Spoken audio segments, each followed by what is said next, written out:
usir dari kampung halaman mereka tanpa alasan yang benar, kecuali karena mereka berkata Tuhan kami hanyalah Allah.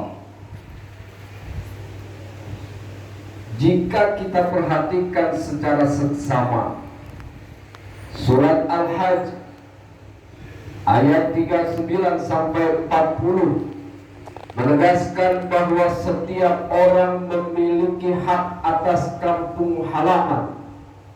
Setiap orang memiliki hak atas rumah, tempat tinggal dan tanah air.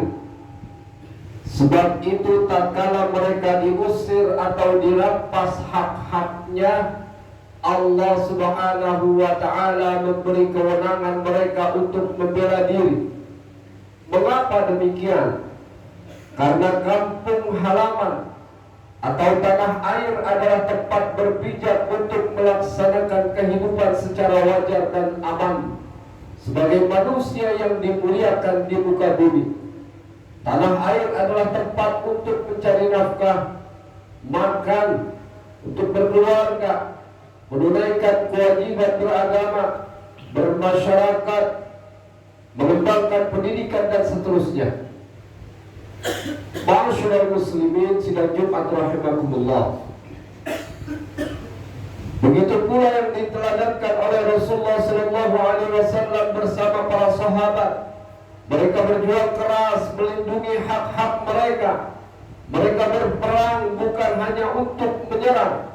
Mereka berperang karena sedang diserang dan melawan kezaliman kaum musyrik Quraisy yang merenggut kebebasan kaum muslim dalam bertauhid dan hidup tanpa gangguan siapapun. Artinya umat Islam berperang justru karena tak menginginkan perang itu terjadi sama sekali di muka bumi. Semangat serupa juga dikobarkan oleh para ulama kita era pra kemerdekaan Indonesia. Selama proses penjajahan Jepang dan Belanda, penduduk pribumi tak aman dan tak nyaman di tanah air sendiri. Mereka tersingkir dari kehidupan yang layak. Susah belajar, susah makan, susah bekerja, dan susah beribadah. Berbagai kekejaman dan kezaliman inilah yang mendorong para ulama dan umat muslim dan para pahlawan lain untuk mengusir kaum kolonial. Kalau kita pernah mendengar ada resolusi jihad yang digaungkan oleh Hadratus Syekh Hasyim Asy'ari, salah satu pendiri Nahdlatul Ulama, maka itu adalah satu cerminan nyata dari semangat tersebut. Resolusi jihad adalah deklarasi perang kemerdekaan sebagai jihad suci yang digelorakan para kiai, para ulama di Indonesia pada 22 Oktober 45 guna menghadang pasukan Inggris nikah yang hendak menjajah Indonesia. Berkat perjuangan yang gigih, gelora keislaman yang tinggi, serta riyadhah dan doa para ulama, serangan nikah dapat digagalkan dan bangsa Indonesia tetap merdeka hingga kini sejak proklamasi kemerdekaan 17 Agustus 45. Sebagian ulama tersebut bahkan tak hanya memimpin perlawanan, tapi juga aktif bergerilya, menyusun strategi, bahkan perang fisik secara langsung dengan pasukan musuh. Umat Islam sadar bahwa membela tanah air dari penindasan adalah bagian dari perjuangan Islam. Hubbul watan minal iman, cinta tanah air sebagian dari iman, yang nilai maslahatnya akan dirasakan oleh jutaan orang. Terlebih saat resolusi jihad dikumandangkan, Indonesia adalah negara yang baru 2 bulan berdiri. Para ulama dan cendekia muslim sadar betul bahwa sebagai makhluk sosial, kehadiran negara merupakan sebuah keniscayaan, baik secara syar'i maupun akli, karena banyak ajaran syariat yang tak mungkin dilaksanakan tanpa kehadiran negara.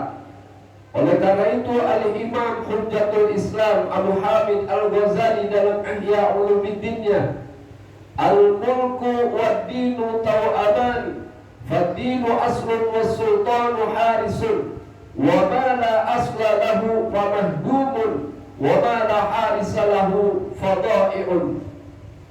Kekuasaan atau negara dan agama merupakan dua saudara kembar.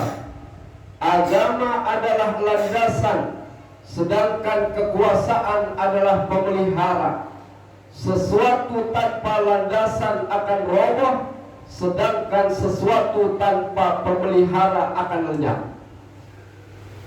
Hadirin sidang Jumat rahimakumullah, negara kita yang kini kita diami adalah hasil kesepakatan bangsa, mu'ahadah wataniyah, dengan Pancasila sebagai dasar negara. Ia dibangun atas janji bersama, termasuk di dalamnya mayoritas umat Islam. Bahkan sebagian perumus Pancasila adalah para tokoh dan ulama muslim. Oleh karena itu, sebagai penganut agama yang sangat menghormati janji, seluruh umat Islam wajib mentaati dasar tersebut, apalagi nilai-nilai di dalamnya selaras dengan substansi ajaran Islam. Rasulullah SAW bersabda, al-muslimuna ala syurutihim, kaum muslimin itu berdasar pada syarat-syarat kesepakatan mereka. Indonesia memang bukan negara Islam, akan tetapi sah menurut pandangan Islam. Demikian pula Pancasila sebagai dasar negara, walaupun bukan selevel syariat atau agama, namun Pancasila tidak bertentangan, bahkan selaras dengan prinsip-prinsip Islam. Sebagai konsekuensi sahnya NKRI, maka segenap elemen bangsa wajib mempertahankan dan membela kedaulatannya. Pemerintah dan rakyat memiliki hak dan kewajibannya masing-masing. Kewajiban utama pemerintah yaitu mewujudkan kemakmuran dan kesejahteraan rakyatnya secara berkeadilan dan berketuhanan. Sedangkan kewajiban rakyat adalah taat kepada pemimpin sepanjang tidak bertentangan dengan ajaran Islam.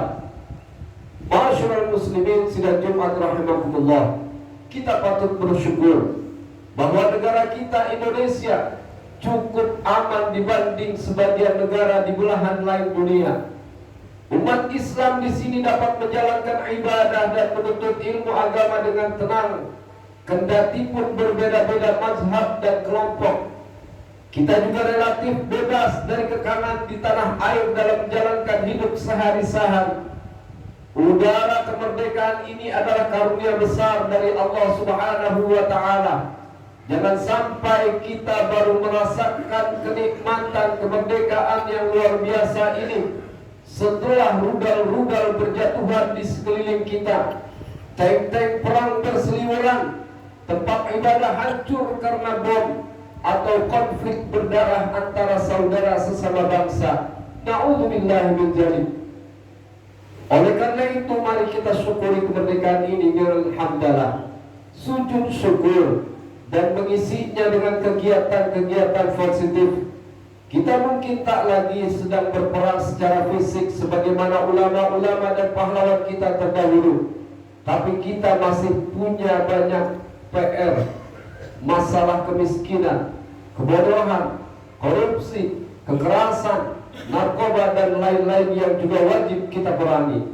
Mudah-mudahan negara kita, negeri kita senantiasa berada dalam pandangan rahmat Allah Subhanahu wa Ta'ala, menjadi negeri yang gemah limpah loh jinawi, negeri yang baldatun tayyibatun wa rabbun ghafur.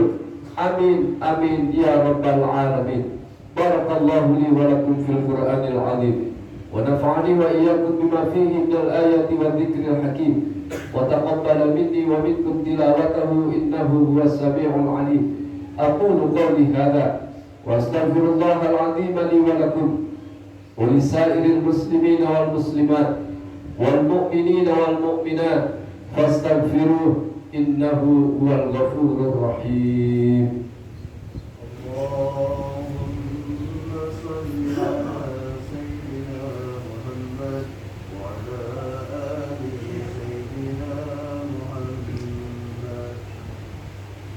Alhamdulillah, Alhamdulillah ala ihsanihi wa syukru lahu ala taufiqihi wa imtinanihi wa ashhadu an la ilaha illallah wahdahu la syarika lah wa ashhadu anna sayyidana Muhammadan abduhu wa rasuluh.